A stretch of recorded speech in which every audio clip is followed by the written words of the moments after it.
I have travel work coming up and I need to find the right gear because all of my gear works great, but it's just not designed for airline travel. When I normally travel, it's just camera package and sticks. But now I'm going to be doing some more one-man band stuff and I need to figure out, do I need to size up my luggage to fit my current gear, which I kind of like that idea, or do I need to size down my gear to fit into luggage? So let's go down the line. The internal depth of this, we'll call it a civilian piece of luggage, is 28 inches. And this tripod fits in there, just got to take the head off. So good, that one's done. Once we move into the lantern, this one is just under 35 inches and it cannot be compressed anymore to fit in here. So what I've done in the past is I've rented a mini light dome, which is much smaller. It's not as soft, but it works. I'm not too thrilled about that. And then my stands. So in order to carry a 300C or 200X, the Coupos are my favorite because they click into each other. They're very tight and compact, and they're just under 43 inches. So wildly too large for that. I could get one of those bigger Pelicans or some off-brand Pelicans. I still don't think those fit 43 inches. I gotta think of what I want to roll around as well if I'm doing some airline travel. But I would love to stick with these outputs.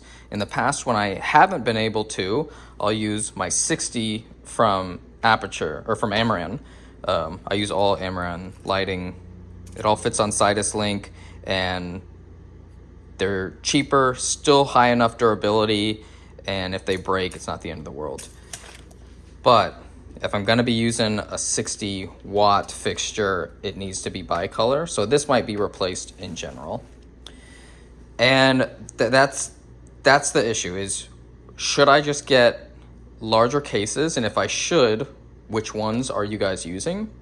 Or for this type of very light one-man band work where it's just camera, maybe a key and hair light, and then audio, for that simple setup, is it better overall to just scale down the output and go with something lighter like a 60 watt fixture with a mini light dome and throw it on a plastic stand and just have a smaller footprint?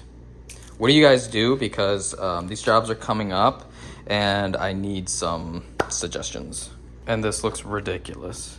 I posted this BTS vlog a year ago and I just found out that the finished deliverable that I did for Florida's tourism board, Visit Florida, was posted. It's a crystal clear water. So you can see in that vlog exactly how this video was made. This was not super high level. This was a GoPro 8. It was the FX6. Very one-man band. We had this stand up right here. And then it was sent off to the editors who added all these nice graphics. And I put the drone up as well.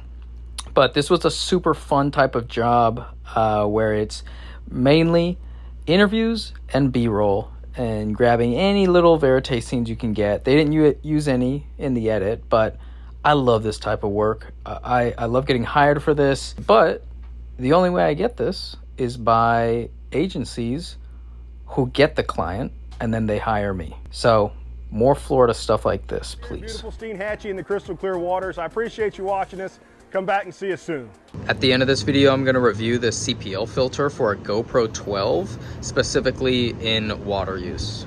So not my typical consultation call. Instead of meeting over Zoom, we're having lunch. Always nice to meet another Southern DP. Sam is based out of Georgia. He focuses on documentary, so we were able to have some really nice conversations about the projects that he's juggling right now, what his website is like, and most of all, the branding he's doing for the jobs that are currently paying versus the branding he's doing to get the jobs that he wants. And networking is a huge component to that, which is why it was so cool to see this video that Tommy Beal posted with a familiar face. That is Clint from my San Francisco filmmaker meetup. He was there, connected with Tommy and quite a few others in the San Francisco filmmaker chat. and now they're working on jobs together. And this is what I love to see. They were in the same neighborhood, but weren't connected. And that is the purpose of a lot of my meetups. Get people connected. There's a local skateboard video premiere happening, and I'm coming out to support. I love this stuff, but I have made advancements in finding new travel luggage.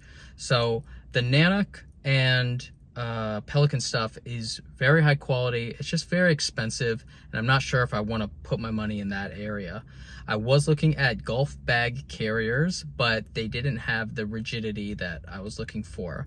And then I found this other one by HPRC, somewhere around there, and it's a long cylindrical case. You can buy it empty without any foam, and the reviews are saying that people are fitting multiple C-stands and multiple tripods in at the same time.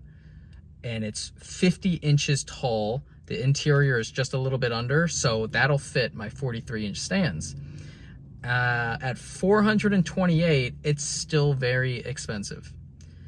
Quick hop over to eBay, and with shipping, I found one for $273.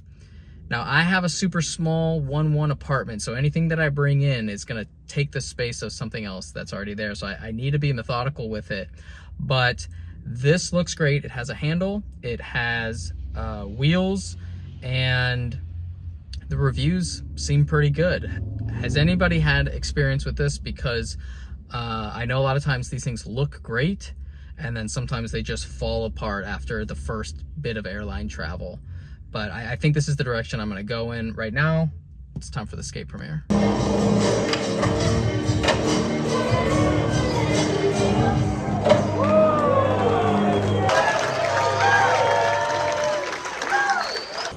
Also, if you guys remember, about a year ago, I got a cracked bumper because there was debris in the roadway.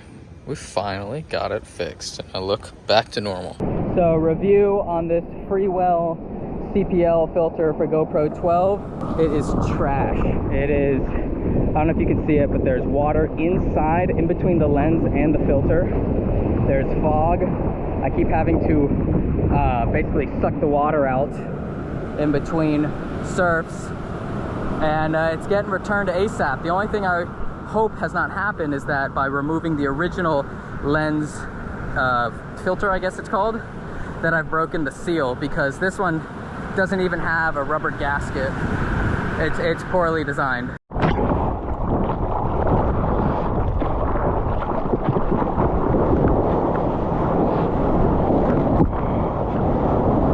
Like, this is horrible. I can see a lot of fog around the entire lens filter, and then I can see a bunch of fog right in the middle, and then there's this nice low level brim of water that's just being held in here.